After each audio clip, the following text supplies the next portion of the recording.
It's a Monday. The sun still came up despite what happened on the ice in Italy.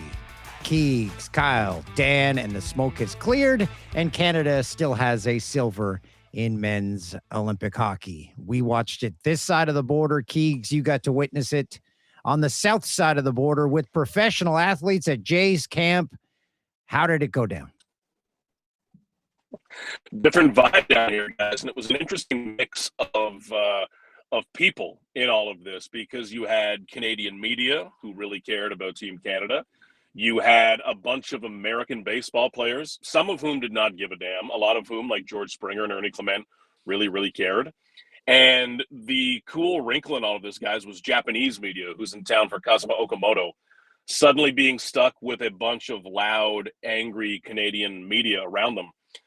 Very quickly learning that this was an important day. And I think we scared them a few times yelling at the TV, but it was quite the team building experience in the media room, man. I don't think they knew what the hell we were screaming at the TV about, but didn't end well either. My God. Major League Baseball is such an international sport. There's probably so many guys in the dressing room that had literally no idea what was happening. Who were the stewards in the locker room explaining to those unfamiliar with the game of hockey the significance of and what precisely was happening on the ice? Hard to find them, guys, because George Springer, he comes by this honestly, okay? And I know it upset people that he was dancing around in a Team USA jersey. Number one, let's all grow up. It's okay. And George comes by it honestly, okay? In the middle of June, he will be going on about Team USA hockey. He's a Connecticut guy. He's always wearing the Hartford Whalers gear. Ernie Clement is like the Miracle on Ice historian, okay? I remember after Game 4 in LA, he dropped that Herb Brooks quote, "Uncommon men." Like, we are a team of uncommon men. He was wearing a Miracle on Ice shirt. But it's funny, some of the other guys, I especially like talking to the Latin players. And I asked Andres Jimenez, he's like, listen, I know there's 3 periods and they're 20 minutes, but that's about it. Vladdy and Alejandro Kirk, they kind of come out and glance at the TV and shrug, and then it's like, okay, whatever. And even a lot of the American players are kind of just could take it or leave it. I thought that Dalton Varsho might be, being from Wisconsin, but he never played. And a lot of these guys are just baseball nuts who didn't play multiple sports. So I was hard-pressed to find it, guys, but it was funny to see George and funny to see Ernie, guys who really come by this very, very honestly. Like, Ernie Clement keeps a hockey stick in his bat rack, man. Like, he's a hockey guy. But, yeah, it was great. After the game ended, one of my friends in Japanese media, she very politely said to us, she's like, okay, guys, it's not the end of the world. And immediately she had 5 Canadian media barking at her like it's pretty close, okay? It's pretty close. So it was a very international day at the Blue Jays complex, man. But yeah, George Springer is still yelling, I think. He is still telling everyone who will listen what a glorious day it was for U.S. hockey. And, man, what a game. Like, it's just who played better and who won are 2 different answers, but I guess it doesn't matter. Yeah, it was a hell of a game. In which Canada dominated for 2 periods. Let's get to the task at hand. That is Jay's camp. And you can quash this rumor or give it life. I see once again the Jays are still in the Max Scherzer courting game. I still don't see how it makes sense right now, guys. And they've kept in touch with him, absolutely, because there's a relationship there. Not only does John Schneider love him, but the front office loves him. And you saw how that worked out last year. But right now, they already have Gosman, Cease, Savage, Berrios, and Ponce in the rotation. Beyond that, you have Lauer, who is already handling it well, but maybe not the happiest man in the world that he's not in that rotation, okay? So you're pretty stacked up on starters. And I know that Max Scherzer had some pretty good outings late last season, but overall, he had a 5-point-something ERA over 80-some innings, okay?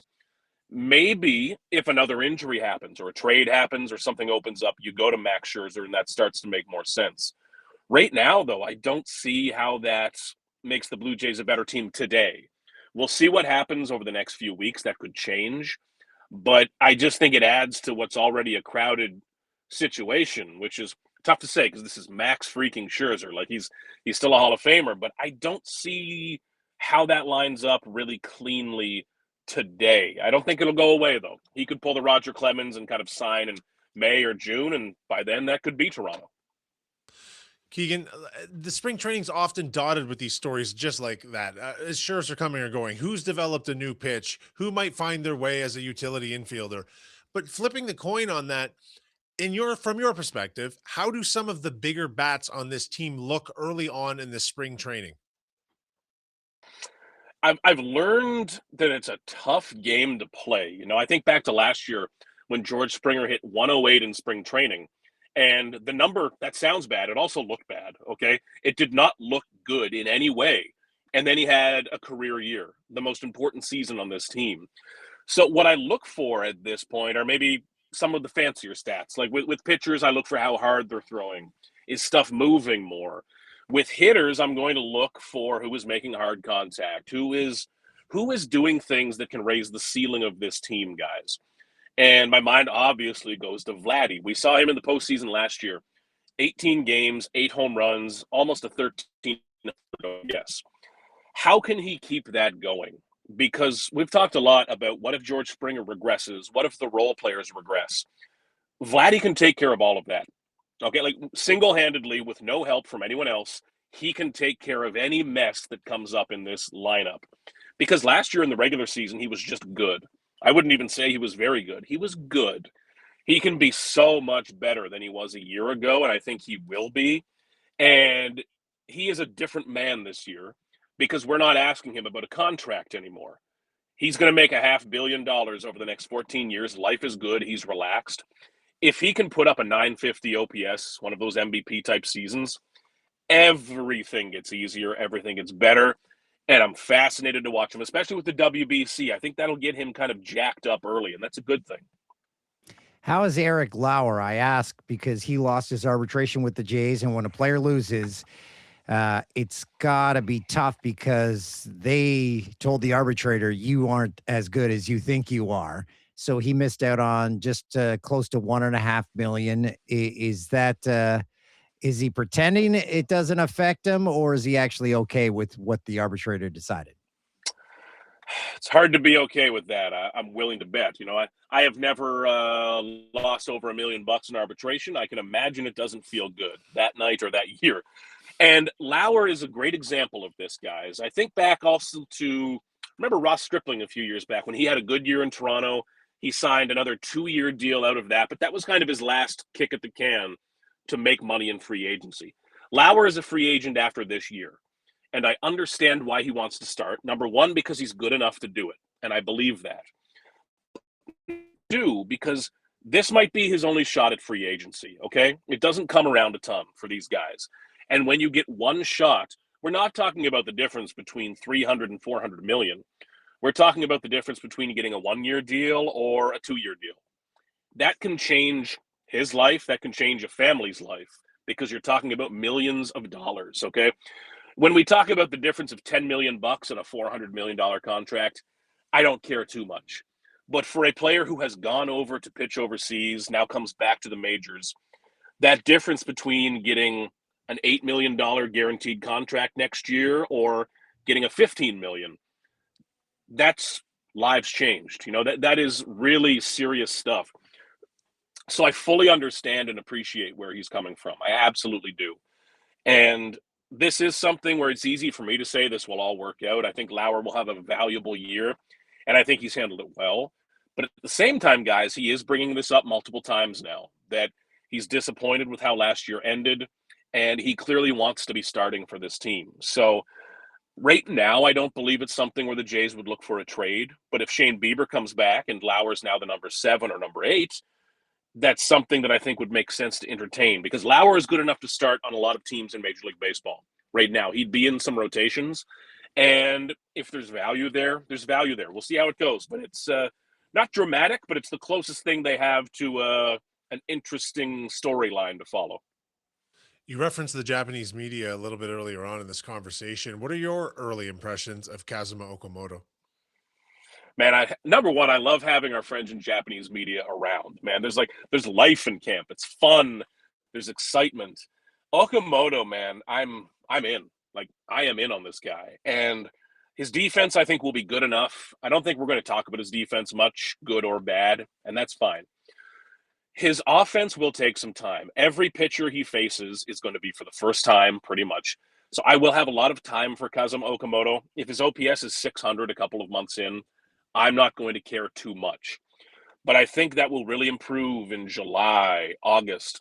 And you see the natural power because most hitters in Major League Baseball, guys, they can hit 15 home runs in a good year, like most Major League hitters.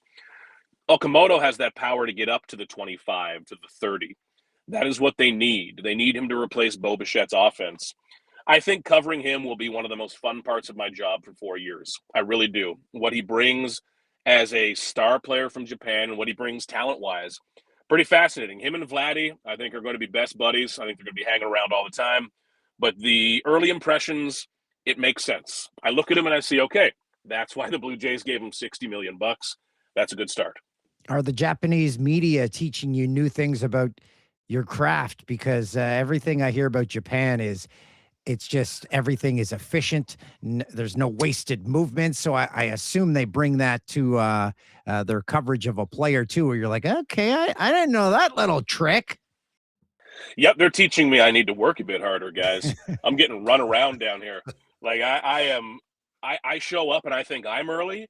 There's already 20 Japanese media on the field doing their job. And I stopped off to get a coffee on the way and a snack. No, there's no time for that anymore. So I'm so fascinated by their job and I respect it so much because, guys, I compare it the other way. Let's say Dalton Varsho or Alejandro Kirk went to play in Japan or Korea, and my company sent me there to cover only him. By day 5, what am I writing about? What am I talking about, right? So their ability to find stories every single day, like if Okamoto is taking batting practice and there are 3 people in his batting practice group, all 3 of those guys are getting interviewed that day, okay? I remember even back to Korean media when Hyunjin Ryu was in Toronto. If you were a pitcher who threw a bullpen on the mound next to Hyunjin Ryu, you were on every channel in Korea that day. So the appetite's amazing. Their creativity and work ethic is just incredible. And man, it's going to perk me up a bit. I can't be slacking off and sliding in late, fellas. I can't pull, that I used to call them DH days, where I'd take a bit of a half day, slide in midway through, still find a way to get a story. But it's great, man. I love having them around, and it's a real gift, honestly, to have some fresh faces around this team. Keegan, compare how the 2 versions of the Toronto Blue Jays, the 2025 spring training team and the 2026 spring training team, what are you seeing different amongst this group going into this season after the incredible run last year?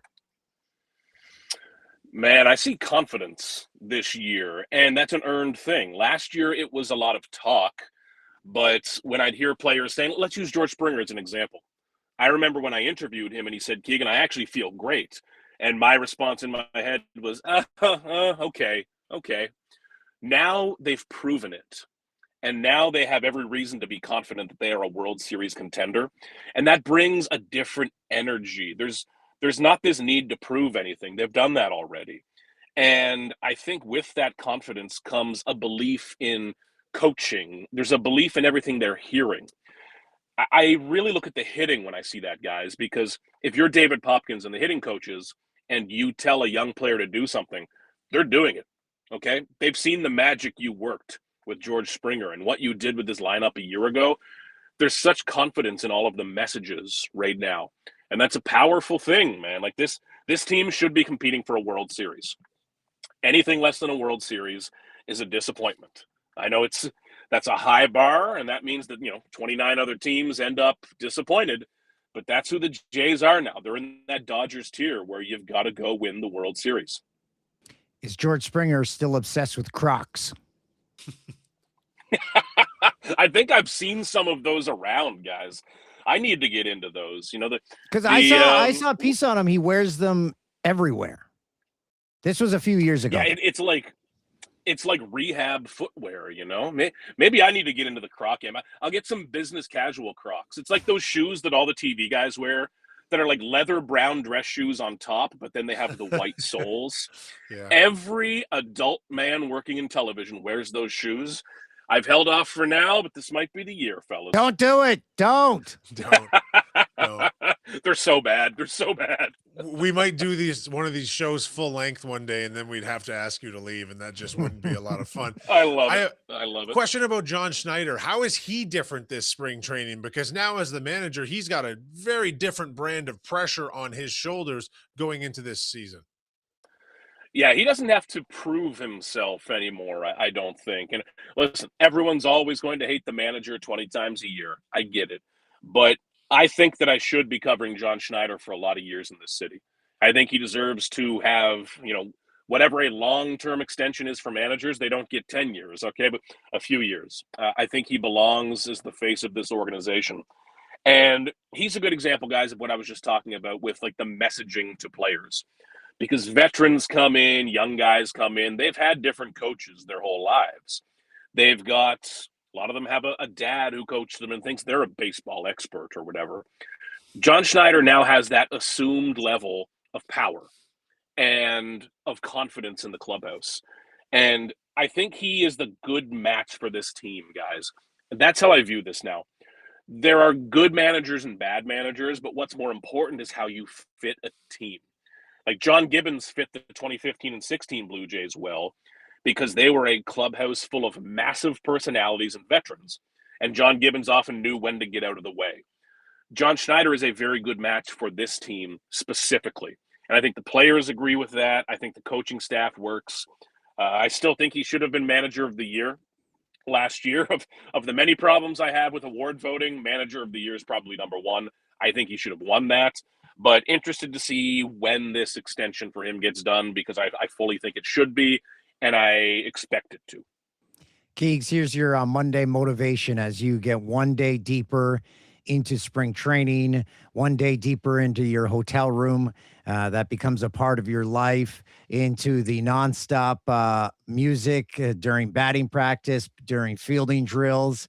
Remember where you are, because my buddy sent me a picture from the Jays game on Saturday. He went down and just seeing it through an outside lens. I'm like, that's Field of Dreams. That's where we all want to be right now. So remember that, all this crap's going on, but you're exactly where we want to be.